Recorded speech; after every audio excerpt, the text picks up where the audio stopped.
Good morning, Internet. Welcome back to my channel. I'm your host, Taki, and today I'm going to be opening up a discussion about who and what we are as humans. This video is actually inspired by episode 7 of season 2 of Rick and Morty. If you haven't heard of Rick and Morty, it's a cool show with a crazy fan base. It's all about nothing in particular, but also everything in particular. You'll have to watch it to know what I mean by that.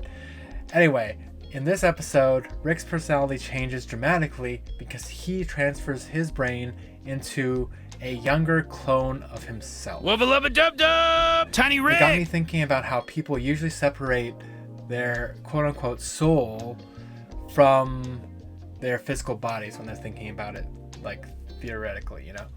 The soul of a person is considered the mental faculties of a person, right? I think we can all agree that humans have these internal characteristics, right? Like our personality, our memories, feelings, how we perceive things, our general consciousness, like a lot of things that are not really part of our outer expression, but considered to be our inner selves, right?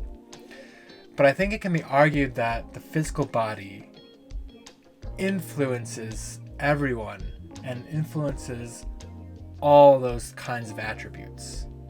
Consciousness is affected by how the neurotransmitters are interfacing in our brain, and there's all sorts of things that we can consume or that we can do even without consuming anything to change how our neurotransmitters work in our brain, right?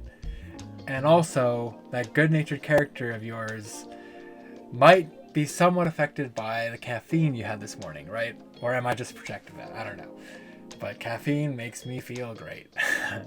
In the end, whatever the soul is, the quote-unquote soul, it's impossible to observe it independent of the body. In this Rick and Morty episode, Rick, going into this teenage body of himself, changes how he expresses himself. While old Rick would be completely blunt about his thoughts and needs, we see that young Rick, or Tiny Rick, could only express deeper thoughts through his teenage angst, like through singing a song, for example. Of course, that's just a cartoon, but it made me think about how the quality and development of the neurons in our brain can significantly impact who we are. And I don't want to get into comparing neurons of different people. Again, Rick went into a clone of himself. He went into his same body, except it was a little younger. Well, a lot younger. I'm talking about comparing the development of your neurons from different periods in your life. Basically, how you're a different person at different ages. And for myself, it really does feel this way. Everything else aside, the very way I think has constantly changed dramatically over my life.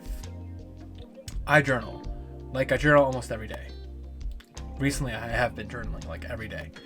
I started journaling consistently exactly 10 years ago this month. And I can use my journals as evidence that the way I think changes dramatically as I age. This can mean how I approach setting goals for my life, how I approach relationships, how much I care about myself and others, etc. A lot of things. Have you ever woken up before? I'm just going to use this as like an example to help my explanation out. But have you ever woke up before and wrote down something you dreamed, and then later on in the day even, or later on a couple days later, you look back at what you wrote, you see the details of this dream that you had, and you cannot recollect it at all. Like, you can't believe that was in your brain, that dream, well, that's kind of how it feels when I go back to read my past journal entries. Like, I have zero recollection of how I thought those thoughts back then. There have been studies on this showing that people's personalities change gradually, but over time can be significantly different. So what does this mean for us humans? Like, if we're different from one age to the next, if our personality is different from one age to the next, if our way we perceive things is different from one age to the next. Like, these studies focus on personality traits, but we all know that other internal characteristics change over time, like temperament, empathy, memory especially. Are we really the same person at 15 years of age that we are at 20 years of age, that we are at 30 years of age? I really don't think so. Yeah, I just wanted to hit some thoughts around about that idea. Of course, I get a bunch of ideas when I watch Rick and Morty. It's a show that touches on so many different philosophical things and ideas. But I just wanted to talk about that because, I was thinking about definitely with criminal punishment. Like, if someone is sent to jail for like 15, 20 years when they're 20, 10 years down the line, they're going to be a completely different person when it comes to almost everything: temperament, personality, etc., etc. And why should they have to be serving that penalty for so long if they're not really the person that was culpable? They're a different person in a sense. Of course, that's a whole nother discussion. But it also really made me think about felons that can't vote after they've served their penalty. Like, what the heck? They're definitely a different person. One, because of time, but also they've already served that. Anyway, that's a whole nother discussion. So I was just thinking about stuff like that. And I also just wanted to kind of hit on this idea that we might actually be a spectrum of a whole bunch of different people throughout our whole life, which is kind of crazy to think about. And if we think of ourselves and think of our lives in that way, maybe we can have a little bit more forgiveness for ourselves as people, like we do for other people, because that person, that Taki 5 years ago, maybe I'm really hard on him. I have regret from back then, but why should I be so hard on that person when I'm not as hard on any other person? Like, people go through things, and whoever I was 5 years ago, 10 years ago was going through things, and I have to stop blaming them, stuff like that. That's an interesting thought. Maybe I should dive into that a little bit deeper as well. But yeah, anyway, thank you so much for listening. If this is something that was interesting to you, please hit that like button. Please subscribe to this channel, because there will definitely be more thought discussions like this in the future, along with all my other content.